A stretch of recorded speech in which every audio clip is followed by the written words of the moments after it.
여러분 안녕하십니까? 전주 MBC 시사토론 임홍진입니다. 중국에서 시작된 신종 코로나 바이러스 확진자가 우리 지역에서도 발생하면서 긴장감이 커지고 있습니다. 전라북도에서는 밀접 접촉자와 일상 접촉자의 구분을 없애고 14일 동안의 자가 격리 방침을 강화하는가 하면 국회에서도 신종 코로나 바이러스 방역 대책을 모색하고 있습니다. 오늘 시사토론에서는 신종 코로나 바이러스 확산으로 인한 파장을 짚어보고 피해를 최소화하기 위한 대책에 대해서 이야기 나눠보겠습니다. 함께할 토론자 네 분 모셨습니다. 안녕하십니까? 네, 안녕하십니까? 네, 오늘 여야 국회의원 두 분 모셨습니다. 전국적으로 확진자가 늘어나면서 정치권에서도 분주히 움직이는 모양새입니다. 두 분이 현재 정부의 방역 대책 상황을 어떻게 지켜보고 계시는지 보건복지위원회 우리 김광석 의원님께서 먼저 말씀을 해주시죠. 예, 전체적으로 좀 대통령께서는 선제적인 강력한 대응들을 하라 이렇게 주문을 했는데 지금 흐름을 보면 선제적인 대응에 실패한 측면들이 강하게 있다. 저는 이렇게 생각을 합니다. 이 코로나 바이러스가 무증상 감염이거든요. 그러니까 증상이 없이 잠복기 동안에 다른 분한테, 그러니까 뭐 가족이라든지 가까운 사람이나 하다못해 이제 택시나 버스나 이렇게 밀폐된 공간에서 제3자에게 전염될 수 있는 가능성이 있어서 그렇기 때문에 지금 뭐 2차 감염이나 3차 감염이나 뭐 지역사회 감염 이렇게 나오고 있는 상황 아니겠습니까? 또 한 가지는 이미 중국을 벗어나서 제3국을 통한 감염이 확산되고 있는 실정이란 말이죠. 그런데도 불구하고 처음에 그 질본의 지침은 중국 방문 이력이 있는 사람을 의심한 자로 분류한다. 이렇게 나와 있었어요. 네. 이미 그때는 이제 제3국으로 확산이 많이 됐죠. 사실은 이제 우한 봉쇄령이 떨어지기 전에 이미 우한에서는 거의 한 500만 명 정도가 탈출을 했고 그 많은 분들이 이제 중국 내 전체로 퍼졌고 또 동남아나 이런 쪽으로 가장 많이 간 게 태국이더라고요. 이게 많이 퍼져 있어서 동남아나 제3국을 통한 3차 감염 우려가 있었고 실제 감염자가 나왔음에도 불구하고 그 후에 이제 중국 후베이성을 2주 이내에 방문한 사람은 외국인 입국 금지한다. 요게 이제 지침이 내려왔어요. 그러니까 어찌 보면 계속 좀 뒷북 대응한 측면이 있다. 그래서 전체적으로 대통령께서는 선제적인 과도할 정도로 좀 선제적인 대응을 주문을 했는데 실제 행정에서는 항상 좀 뒷북 대응한 측면이 있다. 그래서 국민들의 좀 우려를 자아낸 측면이 있다. 이렇게 저는 생각합니다. 네, 더불어민주당 안호영 의원께서는 어떻게 말씀하셨습니까? 네. 우리 김광수 의원님께서 얘기하신 것처럼 일부 뭐 그런 면이 있다고 생각합니다. 초기에 일부 접촉자들을 관리하면서 약간의 좀 혼선이 있었다고는 봅니다만은 이제 모든 게 완벽할 수는 없는 것 같고요. 지난 2003년도에 사스나 혹은 2015년도에 메르스 사태 이런 것들에 비교하면 지금의 정부 대책은 전체적으로 많이 개선됐다 이렇게 좀 보고 있고요. 예를 들어서 지금 이제 환자를 격리해서 조치하는 것은 물론이고 또 이분들 집중적으로 치료를 현재 지금 받게 하고 있고요.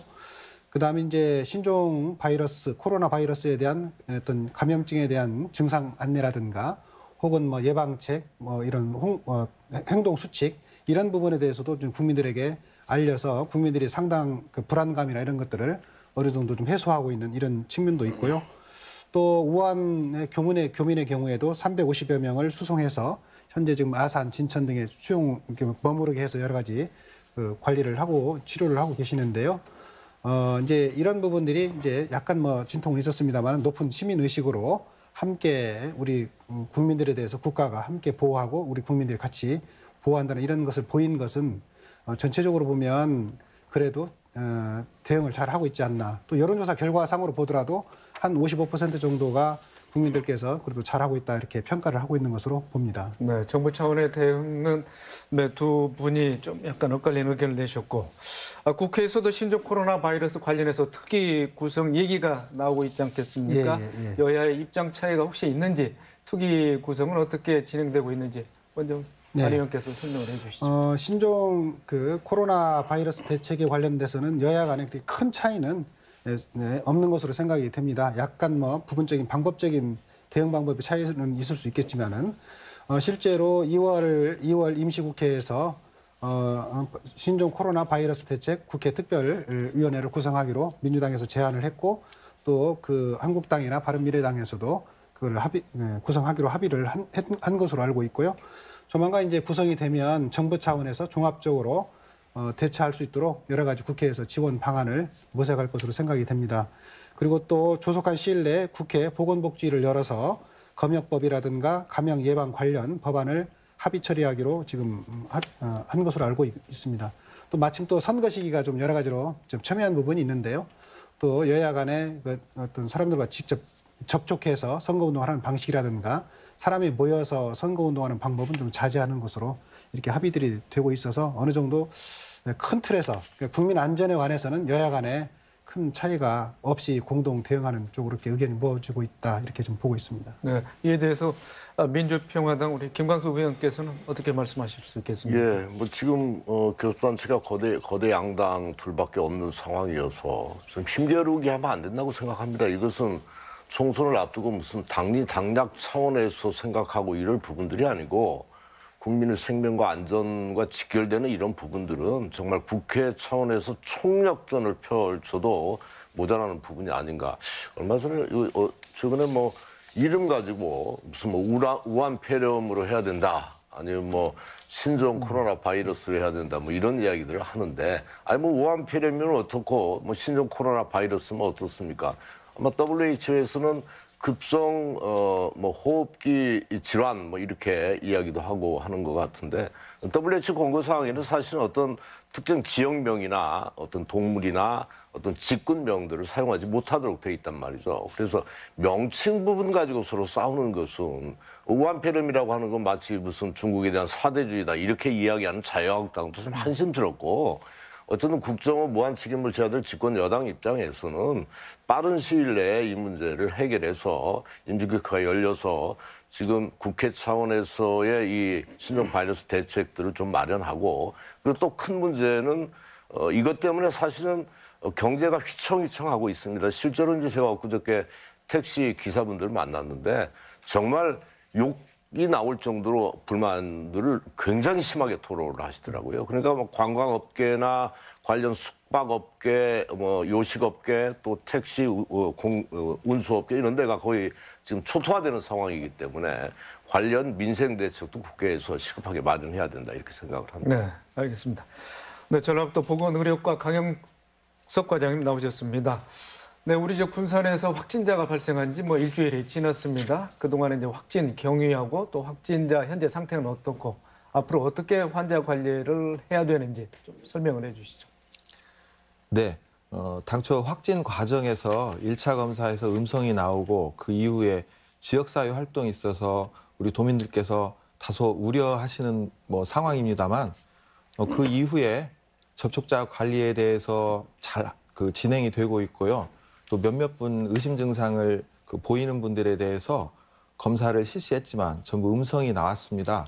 그리고 그걸 계기로 해서 다양한 분야에 있어서 더 강화가 되고 개선이 됐다는 부분을 먼저 말씀을 드리고 또 환자분의 상태는 굉장히 안정적입니다. 호소하시는 임상 증상에 더해서 영상의학적 소견을 곁들여서 이후에 검사 2회 24시간 간격을 두고 2회 음성이 되면 그 의사의 소견을 더해서 퇴원을 할 예정을 가지고 있습니다. 네. 네, 전라북도에서는 현재 밀접 접촉자와 일상 접촉자 간에 뭐 구분을 하지 않고 14일 동안 자가 격리를 하고 있지 않겠습니까? 자가 격리하고 또 그다음 자가 격리 어떠한 의미인지 좀 간단히 설명을 해 주시죠. 예, 당초에는 접촉 정도에 따라서 밀접과 일상 접촉자로 구분을 했습니다.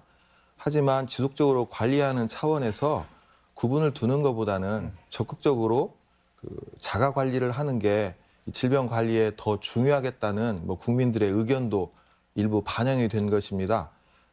일상 접촉자의 경우에 그동안에는 전화상을 통해 가지고 건강 상태를 질문하는 게 대부분이었지만 현재는 자가격리로 통합을 해서 1:1 전담 공무원을 지정을 하고요.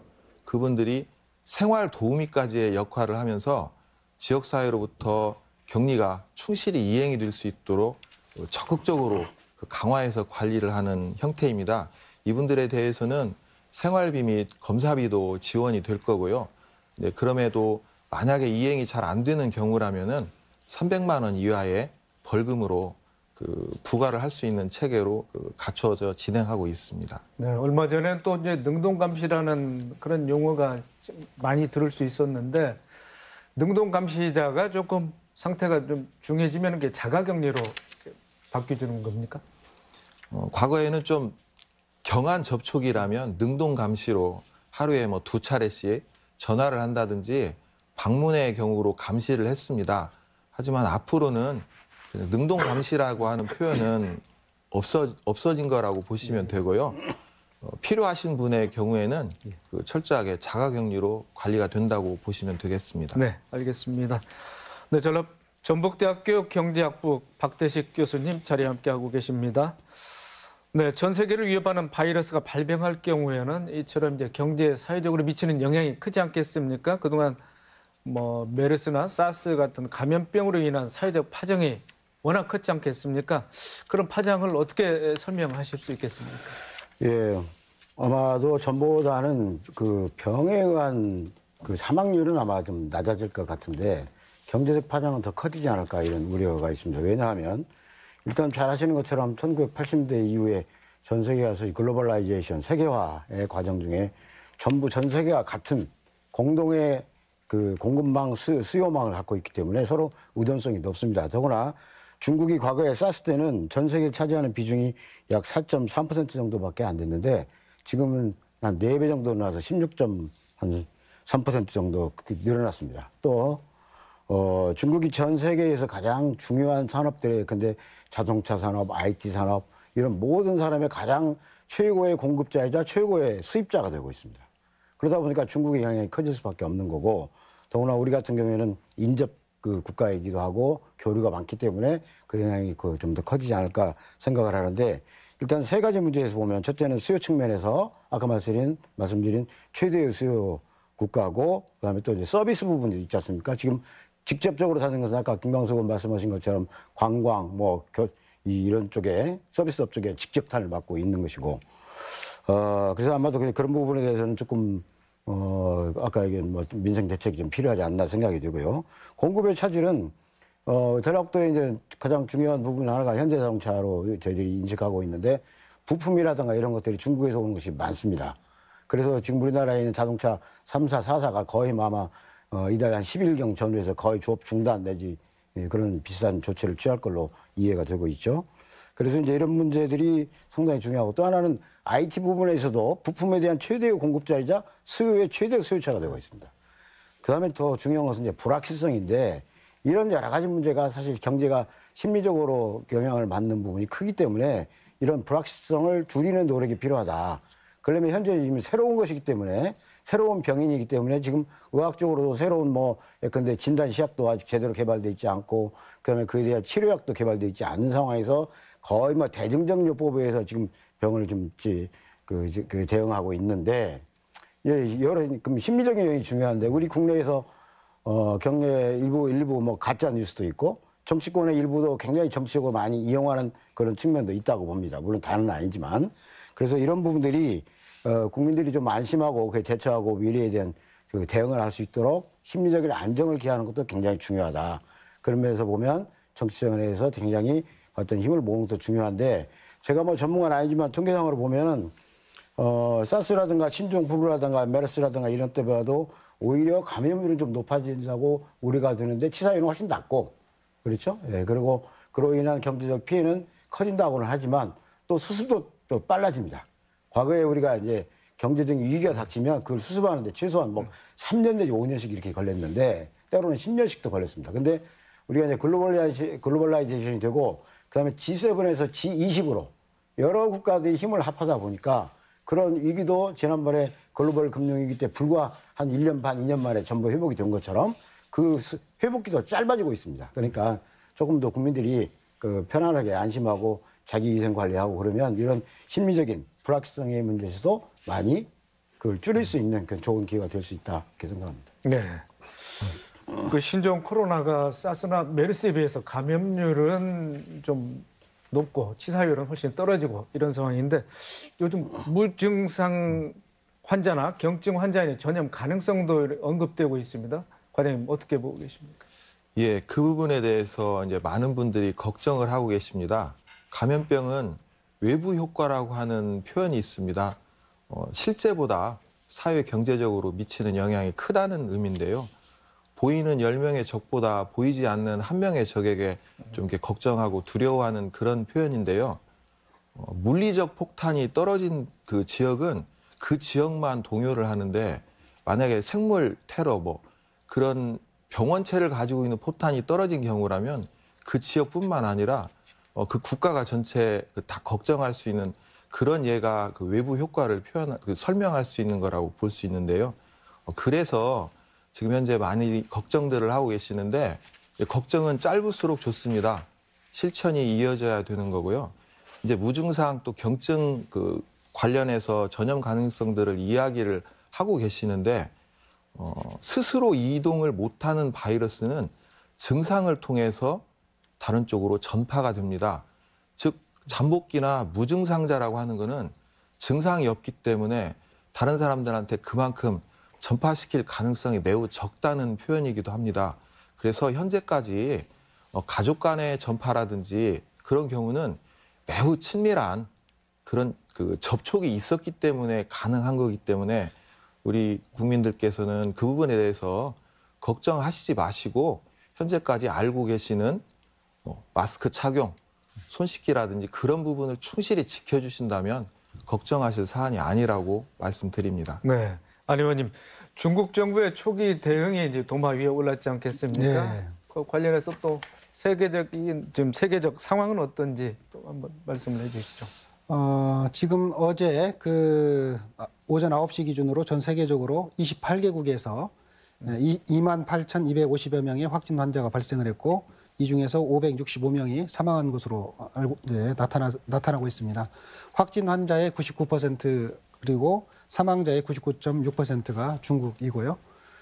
동남아 국가와 한국, 일본에서 20명에서 한 30명 정도 확진 환자가 나온 것으로 이렇게 좀 나와 있는데요. 지적하신 대로 이제 중국 정부의 초기 대응이 좀 아쉬운 부분이 좀 있습니다. 지금 이제 미국이나 일본, 호주, 이탈리아 여기에서는 이제 감염증 확산 방지를 위해서 중국을 경유한 외국인들의 입국을 금지하고 여러 가지 이제 확진자 관리를 철저히 하고 있고요. 우리도 거의 그런 흐름에 맞춰서 여러 가지 검토를 하고 있는 것으로 알고 있습니다. 여기서 이제 중요한 것은 아까도 우리 강 본부장님도 말씀하셨습니다만은 충분히 여러 가지 그 치사율이라 이런 부분 낮기 때문에 저희들이 정확하게 그걸 알고 또 예방하기 위한 행동 수칙을 한다고 그런다면 충분히 이런 부분들 관리가 가능하기 때문에 막연한 이런 과대한 이런 불안감을 가질 필요는 없겠다 이런 말씀을 좀 드리고 싶습니다. 네.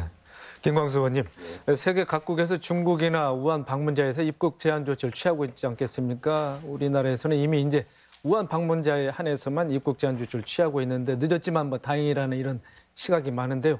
더 확대해야 될 필요성 있다고 보십니까? 어떻게 생각하십니까? 저는 지금 우한 방문자에 대해서 입국 조치, 제한 조치를 취하는 것은 그야말로 뒷북이다 이렇게 생각을 합니다. 왜냐하면 우한은 이미 봉쇄령이 내려져 있기 때문에 외부인들이 접근도 안 되고 우한 사람들이 밖으로 나오는 것도 통제되어 있지 않습니까? 이런 상황 속에서 이제 우한을 이야기하는 것은 너무 늦은 이야기고 아까도 말씀드렸지만 우한 봉쇄령이 떨어지기 전에 한 500만 명 이상이 우한을 빠져나갔단 말이죠.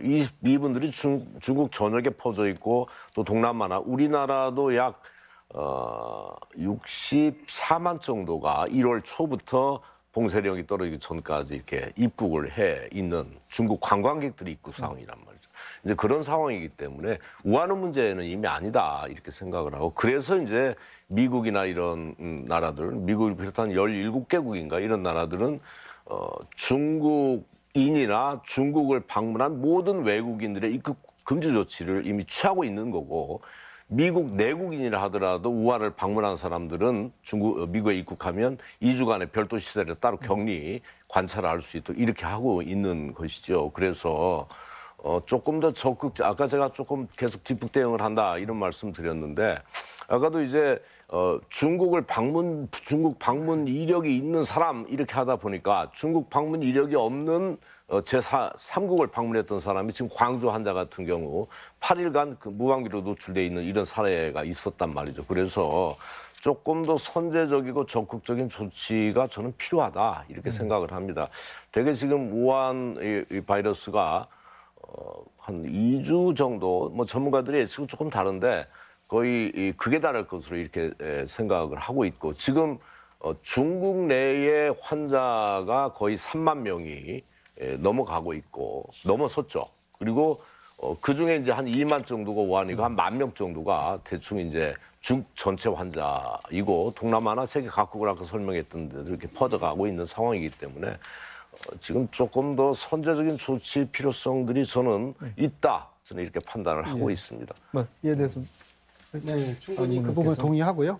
정부 입장에서도 지금 이제 중국 후베이성을 방문하고 체류한 외국인에 대해서는 입국을 금지하고 있고, 다만 이제 중국을 방문했던 외국인이나 내국인에 대해서도 우리나라 입국할 때는 전용 출입 관리할 수 있는 전용 출입처를 이제 만들어서 거기에서 국내 어떤 주소지라든가 연락처들을 확인할 수 있도록 그렇게 좀 조치를 취하고 있는 것으로 알고 있습니다. 그래서 이제 아마 다른 외국에서도 지금 중국을 방문했던 외국인들은 다 이제 또 입국을 금지하고 있는데 우리도 이제 그 점에 대해서도 검토를 하되 다만 실제로 이제 그렇게 했을 때 우리는 또 중국하고 밀접한 경제적으로 좀 연관 관계가 있고 그래서 이제 그런 이런 실질적인 효과라든가 경제성이라든가 외교적 관계 이런 부분들을 고려하되 실제로 단계적으로 위험도가 이제 높아질 경우에 실질적인 조치 부분들도 취해야 된다 이렇게 저도 생각을 합니다. 저는 그 부분에 대해서는 조금 반대 의견인데요. 어쨌든 강경화 외교부 장관도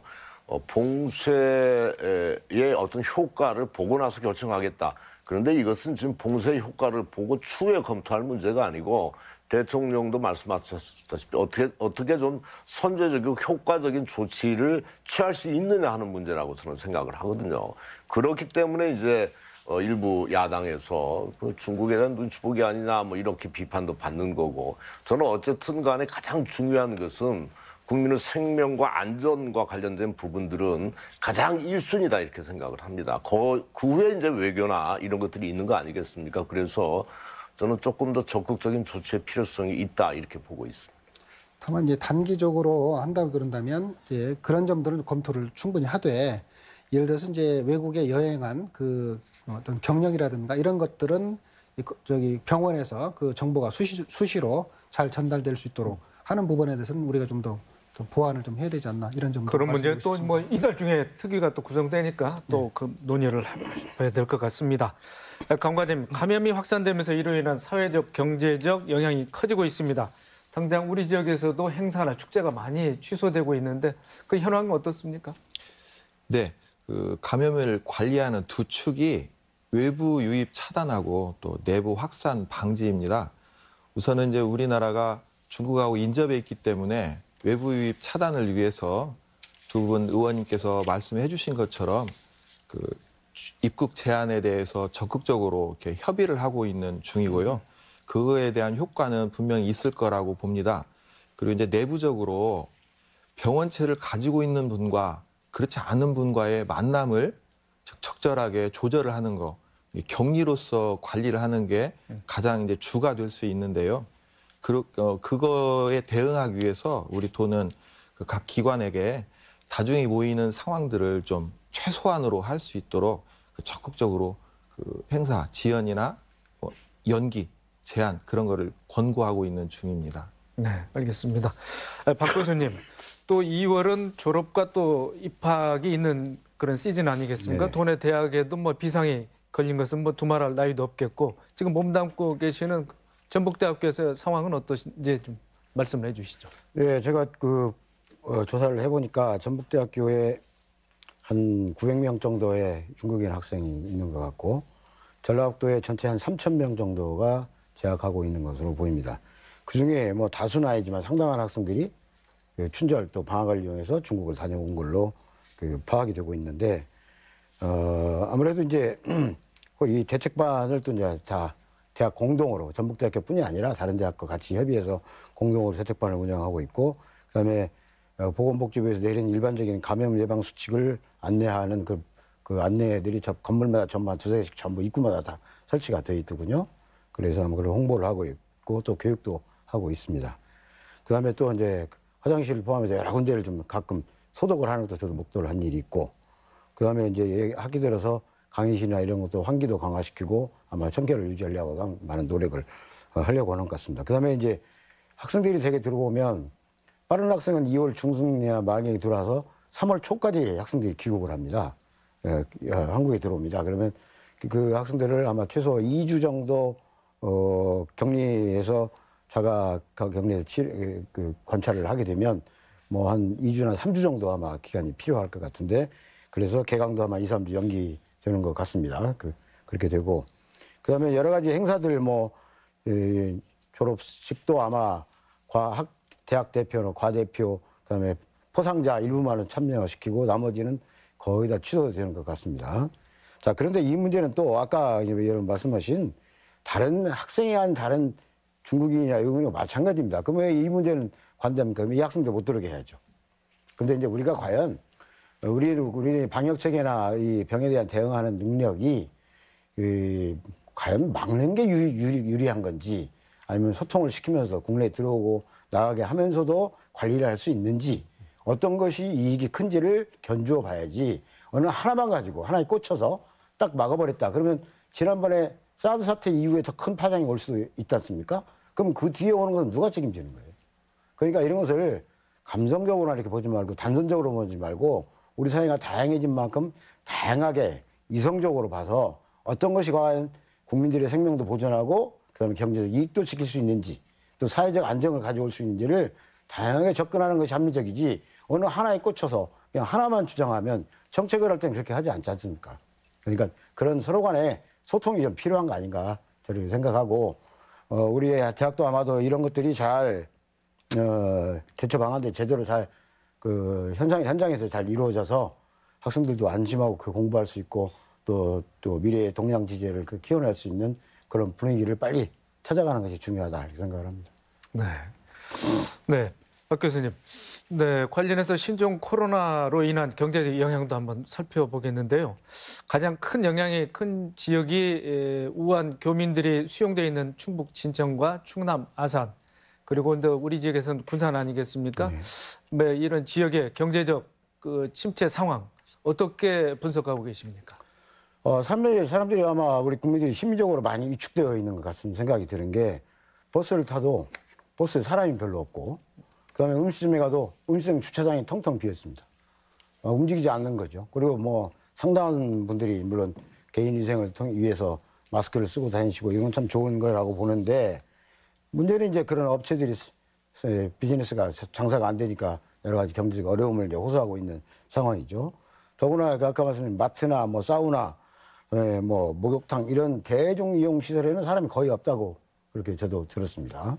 그래서 이런 것들이 경제적으로 심리적으로 위축돼서 결과적으로 많은 부작용을 일으키려고 생각이 되는데, 다행스러운 것이 더구나 이제 중국 사람도 오지도 않고, 오늘 아침에 중국이 대미 수입품에 대해서 관세를 대폭 인하했습니다. 뭐 일부 언론에서는 항복선언이다 이렇게까지 표현할 정도로. 그래서 아마도 당장에 이제 이런 신종 코로나 사태에 대해서 경제적인 부정적 영향들이 어느 정도는 지속되겠지만, 또 물밑에 사람이 움직이지 않으면 물건도 물류도 안 움직이는 겁니다. 그러니까 어느 정도 좀 지나고 나면 어떤 관세 인하에 따르는 긍정적인 효과도 기대해 볼 수 있지 않겠는가. 그래서 우리가 좀씩 개인위생도 중시해가면서 앞으로 아마 여름이 되면 일반적으로 바이러스는 더워지면 많이 기가 꺾이지 않습니까? 네. 그렇기 때문에 또 중국도 초기에 대응은 잘 실패했지만 지금도 어느 정도는 그 확산의 속도가 좀 둔화된 것 같고, 우리나라 같은 경우에는 상당히 안정되지 않았나 이런 통계상으로 보면 그런 느낌이 있습니다. 그러니까 좀 더 자신감 갖고 개인위생하면서 경제를 어느 정도 안정적으로 운영하면 한 2, 3개월 내에 회복되기 그런 시점이 되지 않을까, 그런 긍정적인 기대를 가지고 봅니다. 네. 그런데 관 과장님, 그 군산에서 중국을 왕래하는 운항하는 이제 속도 국제 페리가 있지 않겠습니까? 여행객들이 승선을 하지 못하는 게 한 20일 정도 되는 것 같습니다. 여행객은 물론이지만은 화물 수송도 지금 중단된 상태인데요. 앞으로 이렇게 이 감염병 사태가 지속된다면 화물 수송도 앞으로 그 중단되는 그런 기간이 더 연장될 것 같은데 전라북도에서는 어떻게 지금 관측하고 있습니까? 네, 이제 중국 현지의 감염병 상황 그리고 경제 상황 또 생산 활동에 따라서 유동적일 수 있습니다. 하지만 아까 박 교수님께서 말씀해 주신 대로 중국의 상황이 긍정적인 예측도 있습니다. 우리나라는 한두 건의 그 환자 발생으로도 굉장히 민감하게 반응을 하지만 중국은 우리하고는 조금 다른 상황이기 때문에 긍정적인 예측도 있는데요. 사람 간의 교류하고 달리 그 교역의 그 화물에 대해서는 현재 검역이 의심 환자 아니 뭐 의심 증상을 보이는 선원이라든지 의심 지역 출신의 선원들에 대해서는 입항을 철저하게 막고 있는 검역 시스템을 갖추고 있기 때문에 생산 활동이라든지 경제 상황이 중국이 좀 안정적이라면 이런 교역에 대한 염려는 좀 없을 거라고 생각을 합니다. 네. 안 의원님, 지금 지역구에 현대자동차 공장이 네. 있지 않겠습니까? 그런데 좀 가동 임시 휴업 상태지 않겠습니까? 예. 예. 그 생산 하는데 많은 차질이 있을 것 같은데 어떻게 분석하고 계십니까? 네, 그렇습니다. 실제로 중국 정부가 코로나 바이러스 때문에 춘절 연휴를 9일까지 연장을 하고 또 차량의 핵심 부품인 와이어링 하네스의 그 공장 가동 중지를 하면서 실제로 이제 그 핵심 부품이기 때문에 현대자동차에서도 가동 중단이 불가피한 상황이 됐고요. 노사 간에 합의해서 지금 트럭 부분은 6일에서부터 11일까지, 그다음에 버스는 10일, 11일 이때까지 지금 현재 휴업하도록 이렇게 돼 있습니다. 그리고 이제 또 협력업체도 그러다 보니까 가동 중단이 어쩔 수 없이 된 불가피한 상황이 됐는데요. 결국 이제 문제는 요게 이제 어떻게 이제 이게 그 장기화되면 안 되니까 빠른 시일 내에 이제 재개할 수 있도록 하는 것이 중요한 것 같고요. 그래서 이제 이런 국내라든가 동남아라든가 이렇게 부품을 좀 공급을 좀 확대하는 방안이라든가 그다음에 이제 중국 정부 같은 경우도 보니까 아마 저도 확인을 해보니까 아마 10일 이후에 그 상황에 따라서 좀 달라질 것 같긴 한데 어쨌든 중국에서도 빨리 공장을 좀 재개할 수 있도록 여러 가지 좀 정부하고 좀 아마 협의를 좀 해야 될 걸로 이렇게 좀 보고 있는 상황입니다. 관련해서 저도 정세균 총리님 또 성윤모 산업통상부 장관님께도 이런 부분들이 빨리 그 재개될 수 있도록 좀 정부가 조속하게 대책을 좀 세워주십사 이렇게 요청을 좀 했고요. 현대차나 정부에서도 여러 가지 노력을 하고 있는 것으로 이렇게 알고 있습니다. 네, 현대 공장도 문제지만은 그 협력업체들도 거기에 또 딸린 노동자들도 상당히 뭐 피해가 있을 것 같습니다. 박 교수님 어떻게 보고 계십니까?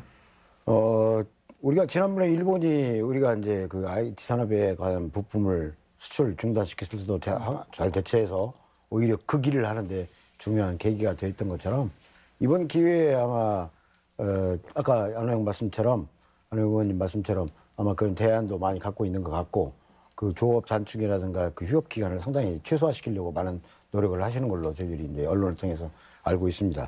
그래서 이제 이것은 단순히 우리나라만 있는 게 아니고 아까 말씀드린 것처럼 중국이라는 나라가 전 세계 모든 산업에 가장 그 부품을 많이 공급하는 나라이기도 하고 가장 수요하는 나라이기 때문에 전 세계가 거의 많은 영향을 받을 것으로 생각이 듭니다. 그렇기 때문에 이걸 좀 더 슬기롭게 극복하면 큰 문제 없을 것 같고 더구나 아까 이제 말씀드리다 좀 말았는데 그 세상에는 항상 이렇게 뭐 긍정적인 효과가 부정적인 효과가 있는데 좀 전에 우리가 지금 얘기했던 건 거의 부정적인 효과만 얘기했거든요. 근데 이제 중국과의 교역이 물론 상품의 교역은 그렇게 많이 줄지는 않았습니다만은 보따리상이 일단 줄었어요. 사람이 움직이니까. 그러면 이제 아주 뭐 그 액수는 그렇게 많지 않겠지만 전체 교역량에 비해서 이 지역의 농산물 같은 경우에는 또 일정 기간 동안 또 유익하게 작용할 수도 있다. 이렇게 생각이 되어집니다. 그러니까 그 우리 정부가 대처 능력이 방역에 의해서 문제에서나 산업에 대한 대처 능력이 다른 나라에 비해서 그렇게 뒤떨어지지 않습니다. 물론 초기 대응은 약간씩 좀 어려운 점이 있죠. 아까 이제 우리 코로나 같은 경우에도 과거에 우리가 경험하지 못하는 새로운 바이러스이기 때문에 그에 대해서 시약도 없었고 진단 시약도 없었고 치료제도 없었고 아무런 자료가 없으니까 초기 대응은 실수할 수밖에 없었습니다. 물론 그 행정의 어떤 시스템도 잘 작동하지 않은 면이 있지만 그러나 우리가 좀 그런 초기를 대응을 좀 미숙함을 극복하고 잘 하고 있기 때문에 정부도 믿고 물론 야당에서 철저한 재측도 필요합니다. 네, 그러나 국민들을 좀 안심시키고 가면 이 제조업 분야에서도 크게 무리가 없을 것이다. 저는 그네들이 어떤 지금 대한민국에 있는 아까 말씀드린 것처럼 4개 자동차 업체가 지금 10일 전에서 대부분 다 휴업이나 조업 중단을 선언했거든요. 그러나 아마 슬기롭게 잘 극복해 날 걸로 자료를 통해서 이해하고 있습니다. 네, 사스나 메르스 또 신종 플루, 신종 코로나까지 4, 5년 주기로 계속 이렇게 세계적인 감염병이 지금 유행을 하고 있습니다. 국회 차원에서 얘기되고 있는 대책에 대해서도 말씀을 들어보겠는데 검역법 개정안의 그런 내용과 현재 그 입법 상황은 어떻습니까? 지금 검역법 개정안에 대해서는 저희 더불어민주당의 기동민 보건복지 간사님께서 발의한 법안이 있는데요. 검역법 개정안입니다. 현재 그게 보건복지를 통과해서 법사위에 가 있는 것으로 알고 있는데요.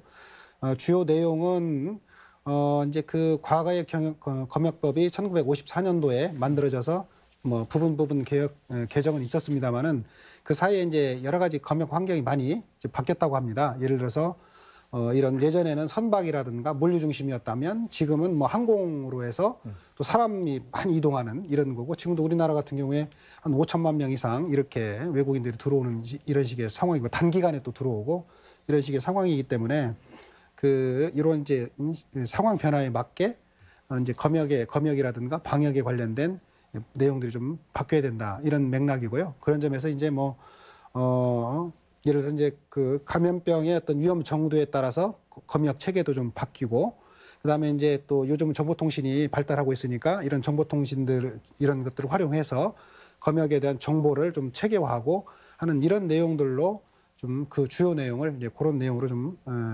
반영해서 개정안이 제출된 것으로 알고 있습니다. 네, 김 의원님도 언급하실 내용이 있습니까? 예, 지금 변종 바이러스의 공습이라고 그런 과언이 아닌데 이런 일들은 앞으로도 계속 일어날 수 있는 개연성이 굉장히 높아지고 있다. 저는 이렇게 생각을 하고 있고 그래서 국가적으로 좀 중장기적인 대책들을 반드시 세워야 된다. 저는 이렇게 생각을 합니다. 사실은 지난 메르스 사태 이후에 문재인 대통령께서의 대선 공약에도 권역별 감염 병원, 전문 병원 이것을 만들겠다라고 하는 공약이 54번 채가 꽤 있어요. 국정운영 5개년 계획에도 들어가 있고. 그런데 지금 현재 국립중앙의료원하고 조선대학교 병원 이 2곳밖에는 지금 감염병원이 지정돼 있지 않는 상황이 우리 전북은 없는 거죠. 그래서 앞으로 이런 중장기적인 대책들을 실질적으로 좀 세워야 된다 이런 생각이고 또 한 가지 부분은 이제 계속 이야기되고 있지만 사실은 이제 이 감염병에 대한 전문 인력 확보를 어떻게 할 것인가 그게 이제 지금 남원의 공공의대 부분이잖아요. 요거 남원의 공공의대 부분들은 이건 지역의 문제가 아니고 국가적인 문제라고 생각합니다. 그러니까 민간 시장에서 돈이 안 되기 때문에 지원 인력이 없는 곳이 이제 감염병이라든지 분만 인프라가 붕괴되는 산부인과라든지 또는 외상외과 이국종 교수 맨날 이야기하지만 이런 부분들이 지원 인력이 아예 없는 상황이거든요. 그래서 이것은 좀 국가가 공공의료는 책임져야 된다. 이런 측면에서 지금 남은 의료원이 이야기됐던 건데 이것도 지금 국가가 이건 지역 문제가 아니고 국가의 방역 체계 문제고 국가의 의료 체계 문제이기 때문에 반드시 해결해야 된다. 이거 하나하고 또 하나는 우리 전북대 인수공통전염병 연구소가 있어요. 이것도 지금 거의 한 370억이 넘게 돈을 들여서 만들어 놓고 거의 지금 유명무실화돼 있는 상황입니다. 소장도 없고 연구 인력도 아주 5명인가 밖에 없고 전체 인원이 아마 13명인가 제가 알고 있는데 유명무실화돼 있어요. 그런데 앞으로 이런 감염병 그러니까 동물과 사람이 함께 감염될 수 있는 이런 전염병에 대한 체계적인 대책 국가적인 어떤 대책 이게 지금 아시아에서 최대 규모로 만들어진 거거든요. 이것을 이렇게 무책임하게 놔둘 것이 아니고 이건 지금 전북대라고 하는 운영 주체가 감당 못하는 부분이라고 저는 생각을 합니다. 이것은 이제 차라리 질병관리본부의 산하의 어떤 직속 국가기관으로 이렇게 해서 제대로 역할을 할 수 있도록 그리고 앞으로 계속 나타날 수밖에 없는 이런 신종 바이러스나 이런 것들에 대해서 제대로 대처할 수 있는 시스템을 만드는 것들이 중장기적으로 좀 국가가 만들어야 된다 이렇게 생각을 합니다. 네. 안 의원님, 당초 2022년 3월 개교로 목표로 했던 공공보건의료대학 설립이 20대 국회에서 물 건너갔다 그런 얘기도 나옵니다만은 2월 국회가 소집제기로 했지 않겠습니까? 20대 국회가 아니면 21대 국회에서라도 어디 설립할 수 있는 가능성이 있는지 어디 여당 쪽에서는 어떻게 보고 있습니까? 예, 저희 당에서는 이번 2월 임시국회가 소집이 되면은 거기에서 이 공공의료 대학과 관련된 이 법안이 통과될 수 있도록 노력을 하겠다는 입장이고요. 특히나 조금 다행스럽게 생각하는 것은 이번 사태를 통해서 이런 감염과 관련돼서 이 전문 인력이 정말 필요하구나. 그리고 또 실제로 필요한데도 불구하고 현재 지금 보면은 여러 가지 통계나 이런 걸 보면 원래 적정 인원보다 실제로 준비된 인원이 좀 적다는 겁니다. 그래서 그런 필요성들이 부각이 됐기 때문에 좀 더 이제 이 공공의료 대학원 설립에 관련된 부분들이 좀 더 추진될 수 있는 그런 반대하기가 좀 쉽지 않은 이런 식의 상황은 좀 괜찮지 않나 이렇게 좀 다행스럽게 좀 보고 있습니다.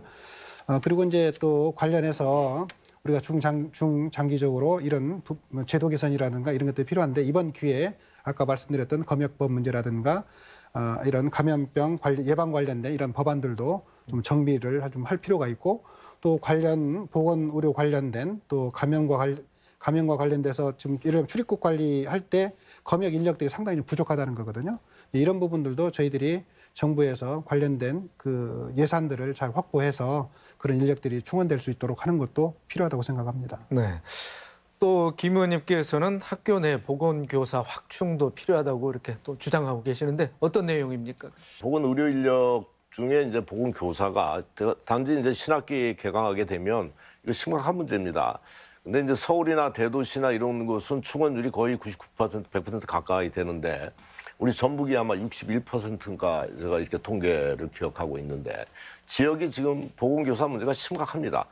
다만 이제 단지 이제 신학기가 개학되면 이 문제가 심각하게 될 텐데 보건교사는 이제 정규 인력이 있고 또 일부 순회교사가 있습니다. 그래서 정규 인력도 1,000명이 넘어가는 대단위 학교에서는 거의 감당할 수가 없습니다. 화장실 갈 시간도 없을 정도로 이렇게 요즘에 아이들이 작은 일도 그냥 거의 보건교사한테 의존하는 이런 부분들이 있는 데다가 지금 이제 코로나 바이러스와 관련돼서 학교에서 약간의 의심 증상만 있어도 결국 보건교사한테 초동 대처가 다 해야 되는 부분인데 앞으로 좀 보건교사의 대폭 확충이 반드시 돼야 된다. 이것도 계속 제가 말씀드렸는데 좀 계속 손 놓고 있었어요.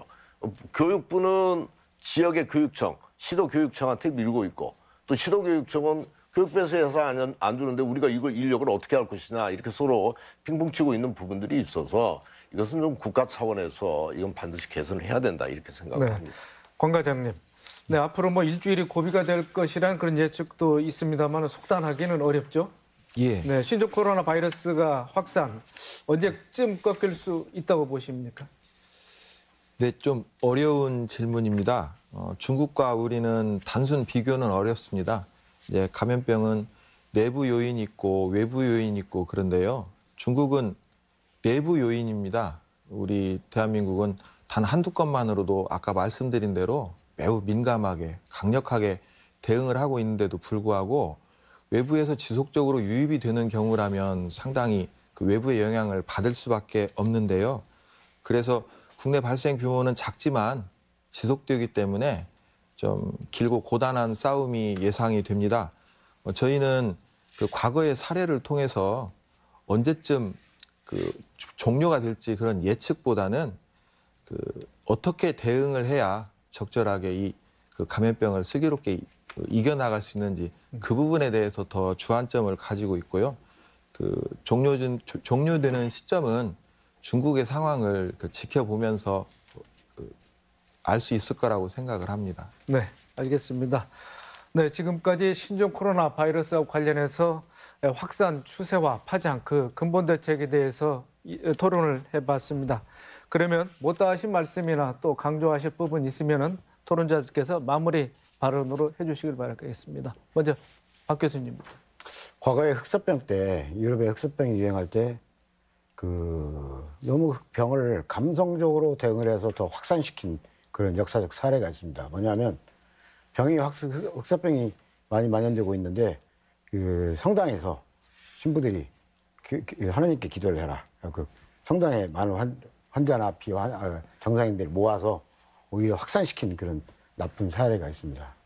병은 감성적으로 대응해야 아니라 이성적으로 대응해야 되는데 우리 한국의 일부는 상당히 감성적 접근 또는 정략적 접근을 하는 일부도 있습니다. 물론 아까 말씀드린 것처럼 비판도 또 어떤 비난도 필요한 부분도 있습니다만은 조금 더 냉철하게 이성적으로 과연 어떤 것이 국민의 건강을 보호하고 건강을 유지하고 그다음에 국익에 도움이 되는지를 잘 판단해서 대처하기를 바랍니다. 네, 강 과장님. 네, 현재 상황에 이제 도내 민간 의료기관들이 적극적으로 협조를 해주고 있으십니다. 근데 이제 다만 모든 의료기관들이 감염병에 매진할 수는 없습니다.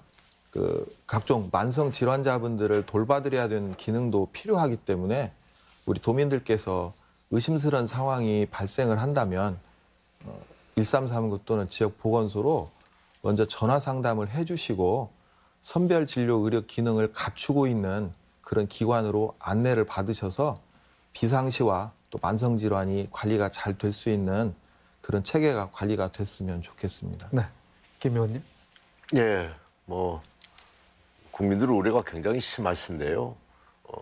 일단 이제 국가적인 차원에서도 또 국회도 마찬가지고 제가 아까 말씀드린 몇 가지 공공의대 부분이라든지 권역별 감염병원 문제라든지 이런 것들에 대한 중장기적인 대책들 반드시 마련해야 되고 그리고 또 국민께서 불안해하시는 현재 바이러스에 대한 방역 대책에 대해서도 조금 더 세심하고 또 때로 과할 정도의 어떤 선제적인 조치를 필요할 부분들은 또 해나가면서 국민들 불안감을 줄여가고 경제적으로 굉장히 타격이 심한데 그런 경제들을 함께 극복할 수 있는 국민 여러분들의 슬기로운 지혜가 함께 필요한 것이 아닌가 이렇게 생각을 합니다. 네, 마지막으로 안 의원님. 네. 예, 국민의 건강과 또 안전, 또 생명에 관련된 부분은 여야가 따로 없다고 생각을 합니다. 이 문제에 대해서는 정부에서도 정부나 또 정치권 또 어떤 지자체 모두 포함해서 정말 이렇게 합리적인 어떤 대책들을 세워 나가는 것이 중요하다고 생각하고 있고 또 그런 노력을 지금 여러 가지로 다각도로 벌이고 있습니다. 그래서 국민들께서는 이런 정부나 이런 여러 다방면의 이런 노력들에 대해서 신뢰를 갖고 또 개인 위생들을 좀 철저히 해 나간다면 이런 어려운 점들을 극복해 나갈 수 있다 이렇게 말씀드리고 싶습니다. 네. 사스와 메르스에 이어 신종 코로나 바이러스까지 우리를 위협하는 감염병이 세계화로 인해 더 큰 위험이 되고 있습니다.